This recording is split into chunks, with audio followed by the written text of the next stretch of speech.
Rami Khouri, who is a professor of journalism at the American University of Beirut. He joins us via Skype from Boston. Rami, thanks for being on the program. What we have is the targeting of a journalist in the course of their job. While there's been widespread condemnation, as we've heard from our various correspondents, is that enough? There's a lot of words, but what action do we need to see? That's a critical issue that you just mentioned, and it's really this balance between what people say and what people do, especially if they're representatives of big international powers around the world, or UN agencies, or NGOs, or whatever. The reality is that Israel and the Palestinians have been in a state of war for many decades, and the Israelis have disproportionately massive power that they use against the Palestinians, and therefore the Palestinians die at a ratio of around maybe 8 or 10 to 1 compared to the Palestinians die at a much higher ratio. Israelis kill many more Palestinians than Palestinians kill Israelis. And the point really here is twofold. One, why is Jenin a constant source of clashes and tension between Israel and Palestinians? And it has been since the 1930s. This isn't just going back to 67 or 10 years ago. For almost 100 years, Jenin has been a center of Palestinian resistance to Israeli Zionist and Israeli colonialism and occupation.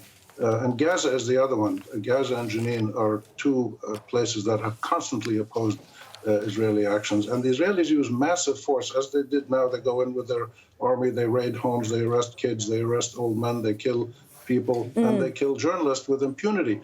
There is no real reaction to this in practical terms around the world. And this is why the Palestinians continually act on other fronts, mass mobilization inside Palestine against Israeli actions, the BDS movement to sanction and boycott Israel, as happened to the apartheid South African state.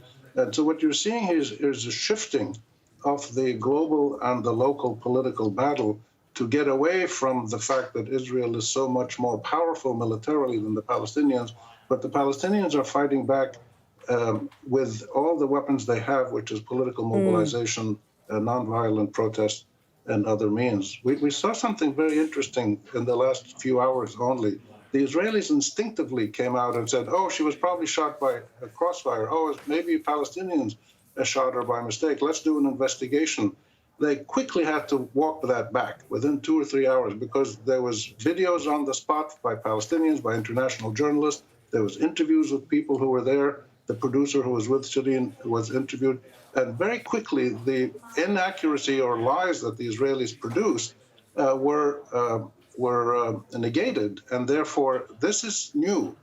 20 years, 50 years, 70 years ago, when the Balfour Declaration was done 100 years ago, the Israelis would do this and the world would swallow the lies. This doesn't happen anymore. This is one of the critical new developments taking place, which is the instantaneous live response, journalistic resistance. And that's why the Israelis routinely kill journalists or shoot journalists. They shot Anthony Shadid, the great Arab-American reporter for the Washington Rami, Post. just on that, just on other journalists, I want to bring to your attention what the National Union of Journalists have said and get your reaction to it.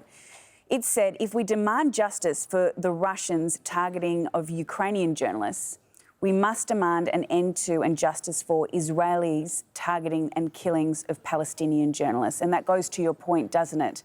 Can you talk us through your reaction to what they had to say? Absolutely, but these are words. So people can issue these words, and they do all the time.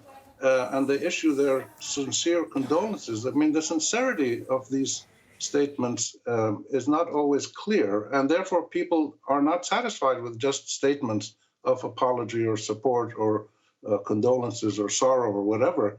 But this is also a moment when the tide is slowly shifting around the world, where more and more popular organizations, independent groups, even political leaderships in some places are asking for an even-handed position. We're not saying kill the Israelis or put the Israelis in jail. We're saying give us justified, real accountability in an even-handed manner anchored in the rule of law.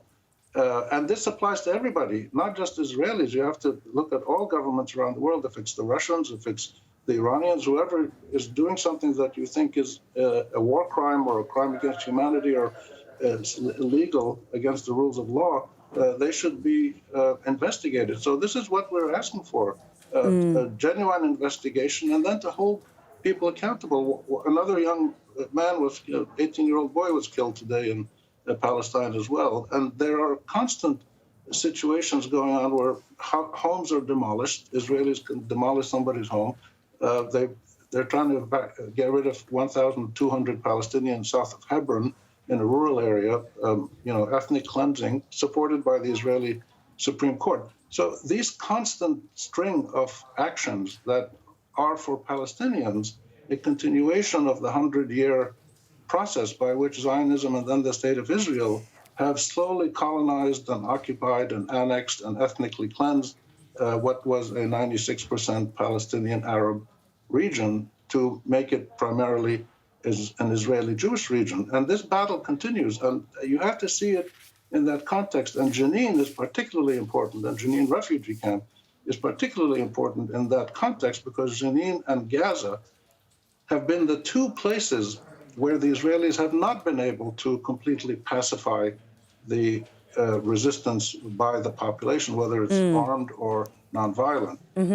And so we will see this happening over and over again. Of course, when a Palestinian-American woman journalist like Shireen gets killed, it gets much more attention. And I think our challenge, all of us, whether I'm a journalist as well, and our challenge is to use that attention to demand more accountability of everybody who commits crimes. That's really our only defense in the final analysis. That's right. Thank you very much for your analysis there, Rami Khouri from the American University of Beirut, a professor of journalism. We appreciate your insights, but we must move on. Okay.